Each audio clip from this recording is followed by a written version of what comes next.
Oh. I didn't scream when I found her body. Most people would. A dead woman, a knife buried in her chest, blood crawling across the floor. But I just stood there, watching. And that's when they knew something was wrong. They just didn't realize the real killer was still out there. I didn't scream when I saw the body. That's what everyone remembers about me. Not the fact that I was the one who found Mrs. Alden lying cold on her kitchen floor. Not the blood creaking toward the tile grout. Not even the knife still in her chest. No, they remember that I just stood there, silent, watching. Maple Street was the kind of place where nothing ever happened. Small town, clean lawns, people who waved even if they didn't like you. The kind of place where doors were left unlocked and gossip traveled faster than the wind. And me? I was the quiet girl at the end of the street. The one people noticed but never really knew. I worked evenings at the local grocery store, stacking shelves and keeping my head down. My routine never changed. Wake up, coffee, work, home, repeat. That's why it stood out. That night. The night everything broke. I was walking home just after 9 p.m. when I noticed Mrs. Alden's front door slightly open. That wasn't normal. She was careful, obsessively so. Locked doors, closed curtains, the kind of woman who checked everything twice. I should have kept walking. I didn't. I stepped onto her porch and knocked lightly. Alden? No answer. The door creaked as I pushed it open. And then I saw her. She was lying on the kitchen floor, her gray hair spread like a halo, her eyes open but empty. Blood soaked through her blouse. The knife, one of those long kitchen ones, was buried deep in her chest. I didn't move, didn't scream, didn't cry. I just stared. The police came fast. Small town, word spreads. Within minutes, flashing red and blue lights painted the street in panic. I was still inside when they arrived, still standing in the same spot. That's when everything changed. Why didn't you call for help? I don't know. Why didn't you leave? I don't know. Did you touch anything? You expect us to believe that? I became a suspect before the night was over. The quiet girl, the one with no friends, the one who didn't react like a normal person would.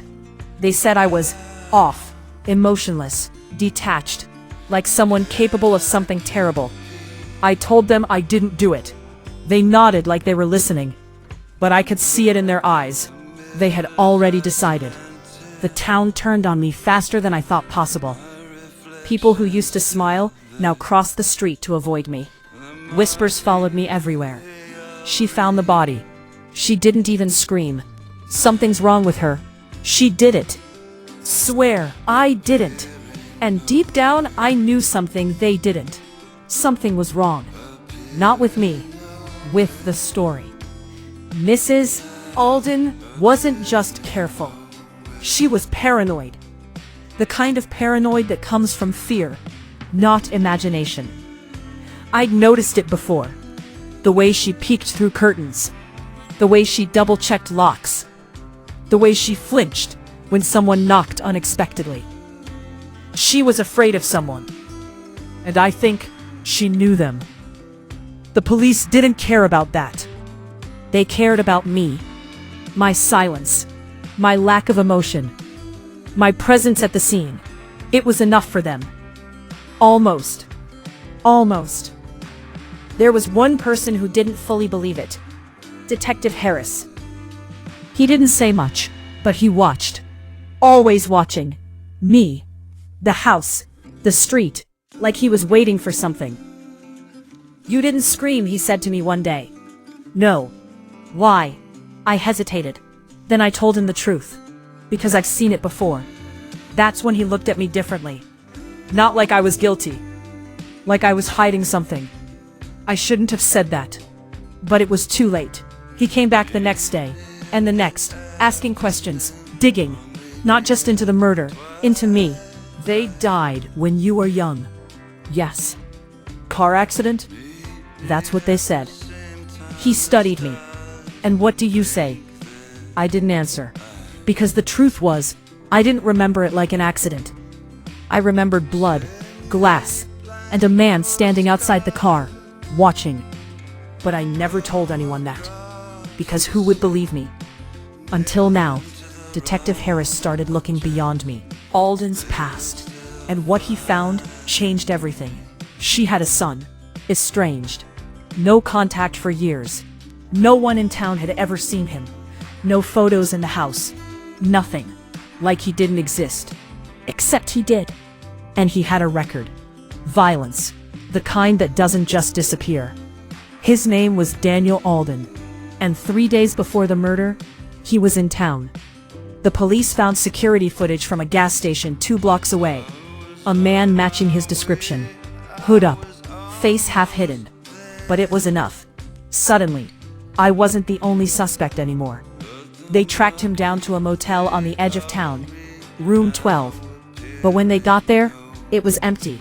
Except it wasn't. There was blood, fresh, and a message, written on the bathroom mirror, in shaky, uneven letters. She wasn't the first. That's when everything spiraled. More bodies were found. Not in our town. Nearby. Same pattern. Same method. Knife. Chest. Clean. Personal. Daniel Alden wasn't just a son with anger issues. He was a killer. Alden? She wasn't just a victim. She was hiding from him. The realization hit me like a wave. She hadn't been paranoid. She'd been right. And somehow, I had walked straight into the aftermath. The town shifted again. This time not away from me, but towards something darker. Fear. Real fear. But it still wasn't over, because Daniel Alden was still out there. And then, he found me. It was late. Too late for visitors. I heard the knock at my door just after midnight. Soft. Almost polite. I knew. Before I even moved. I knew. I didn't open it. Go away, I said. Silence. Then, I know you saw her. My blood ran cold. I know you were there, he continued. I know you watched. I stepped back slowly, heart pounding. You're like me, he said. No, I whispered. You didn't scream. The words hit harder than anything else. That moment, when everything becomes quiet. He wasn't wrong, and that terrified me more than anything. I'm calling the police, I said. A soft chuckle. They won't get here in time. The doorknob moved. Locked. Thank God. But locks don't stop people like him. I grabbed the nearest thing I could find. A kitchen knife. Funny, isn't it? The same kind of weapon. The same kind of night. The window shattered. Glass exploded across the room.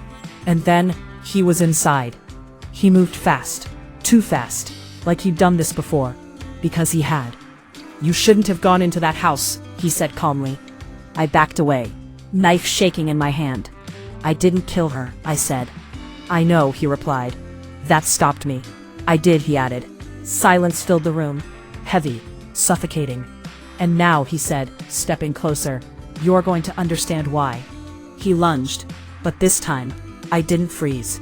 I moved. The knife in my hand drove forward before I even realized what I was doing. And then, he stopped. A sharp breath, a look of surprise, and then he collapsed. Just like her.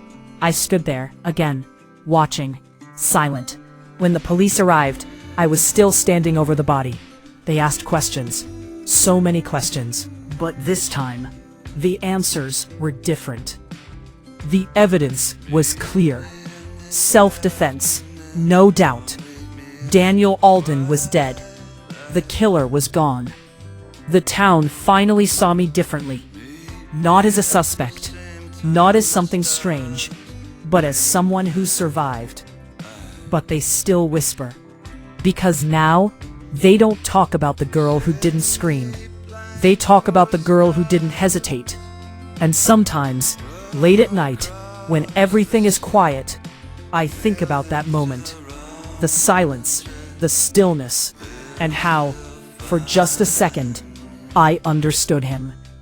That's the part I never tell anyone, because some things are more dangerous than the truth.